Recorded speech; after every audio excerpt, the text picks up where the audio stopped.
So, I want to end on talking about thoughts and worries and how to organize your thoughts and worries in a helpful way. So, the thinking process and the things that go through our minds can get pretty overwhelming pretty quickly, and especially, I think, for caregivers who are worried about managing different roles that they may have while caring for somebody who's ill and also working and also parenting and doing all these things. Thoughts and worrying can get pretty crazy pretty quickly, and that can impact your ability to concentrate, your ability to be productive. Sleep gets disrupted pretty quickly, and it can have an impact on your mood. So we know utilizing supports is important, and also doing things like journaling or meditating. I'm going to talk specifically about an activity that you can use to help organize your thoughts and worries, and that's called the worry stopper. So what you would do to utilize this activity is you'd first want to start with just making a list of all the things that you're worried about, all the things that are on your mind that are your concerns, your worries, your thoughts. And they can be about anything. They don't have to necessarily be related to caregiving for somebody who has cancer. They can be work related, family related, just absolutely anything. So you want to start with making a list. And then you want to use this chart to figure out what box each of your worries belongs in. And that's categorized by, is this worry something that's important or not so important? And is it something that you have some control over, or is it something that is out of your control? And the important, not important, I think you need to try to remember to take a big picture approach, because most of the things we worry about, we feel like they're important.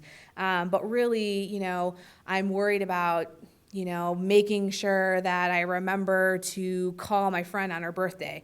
In the grand scheme of things, if that doesn't happen, the world won't end. That may not be as important as I need to make sure my loved one's prescriptions get filled. Like, that's probably a little bit more important. So remembering to differentiate important versus not important with a big picture in mind, because I think it can be easy to end up with everything being important. So it's really trying to force you to prioritize the things that are on your mind between, okay, really, in the grand scheme of things, is this worry an important one or is it not? So sometimes doing this just in and of itself is helpful for people, just to literally organize their worries, organize their thoughts. Worry can be incredibly difficult because it just goes and goes and goes and goes in your brain. And sometimes it helps just to do something about it, be active about it, do something with all that stuff that's in your head. But you can also take it a step further. And these boxes, the boxes that you end up with, so I'll kind of go back and forth here. Box 1, which is right here, that is the important and in your control. So if you have a worry or a thought that is very important and you have some degree of control over it, you want to act on it. Do what you need to do, solve the problem, take a problem-solving approach, and act, so you can kind of cross it off the list and stop worrying about it. If it's box 2, so this is not important but in your control, these are the things that should become kind of back burner, save for later. So you could do something about it because you do have a degree of control, but it's not top priority. So it goes to the bottom of the list, basically. Back burner, save it for later. Number 3 is a very important box. I'll go back a second. So box 3 is those worries that are important and you don't have any control. So these are the toughest ones because it's kind of like, all right, so it's really important. I'm really worried about it and I can't do anything about it. So what are you going to do? So what you can try to do is to move it towards box 1 where you do have some control. So this includes taking a situation where you maybe don't have any control. For example, maybe you're worried about how you're gonna do at work on your next performance evaluation. You don't necessarily really have much control over that. It's important. Maybe a raise depends on it or something like that, but you don't have any control. So you either have to cope with it and manage your anxiety, distract, talk to other coworkers about how their evals have gone, find some way to either cope and accept what's happening, or find an aspect of control. So maybe you can't control the outcome of your eval, but maybe you can contact your boss and see if you can move up the review because it's just making you anxious to have to wait for it. Or you can talk to other coworkers about how their reviews went so you can get a feel for what to expect. Or talk to your boss or supervisor about, what does this process look like so that you have a little bit more information. So finding some aspect of control can be really helpful and really important. And then the last box is my favorite, and that is box 4, which is it's out of my control and it's not important. So these are the things that you just want to throw away because they don't really matter. If they're not important and it's out of your control, get rid of it. Not worth worrying about, not worth thinking about, toss it in the garbage. So I will quickly here review an example of kind of what this looks like when you really break it down. So these worries would have maybe all been in a list, and this is just an example of maybe a caregiver is worried about when the next CT scan is going to be. They left their appointment and it wasn't scheduled, and the caregiver is like, oh my gosh, what are we going to do? When is it? What do I do? It hasn't been scheduled. Nobody told me.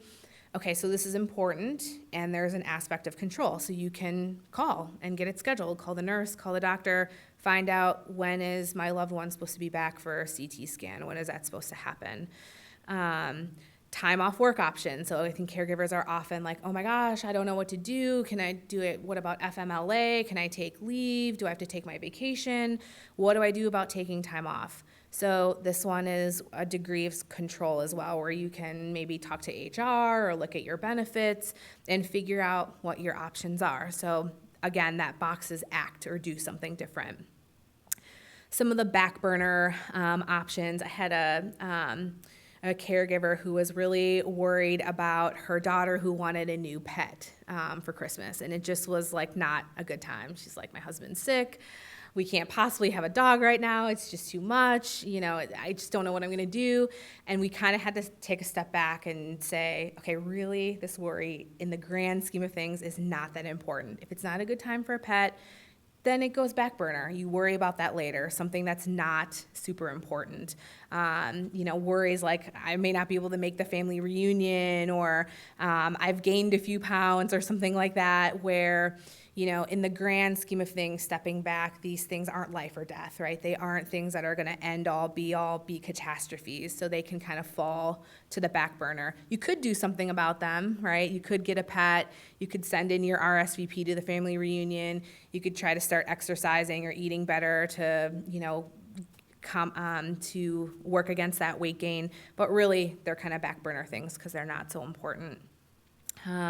Things like caregivers worrying. This is just an example, a caregiver worrying about what her coworkers think about her being away from work. So no control. You can't control what your coworkers think, and really in the grand scheme of things, not important. So throw it away. Those are some examples. And then that difficult box. So what am I going to do if my loved one's treatment stops working?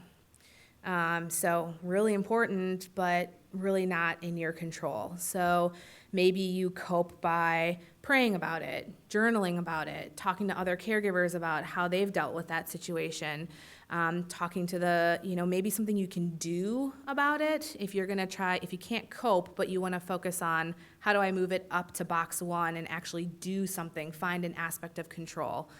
Maybe you talk with your medical team about if this treatment stops working, are there other options? What might that look like? Or get more information if you feel like that would be helpful for you.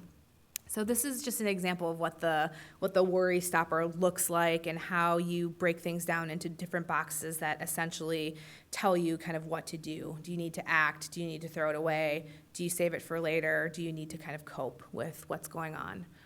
So this can be something that's helpful with just getting your thoughts and worries organized.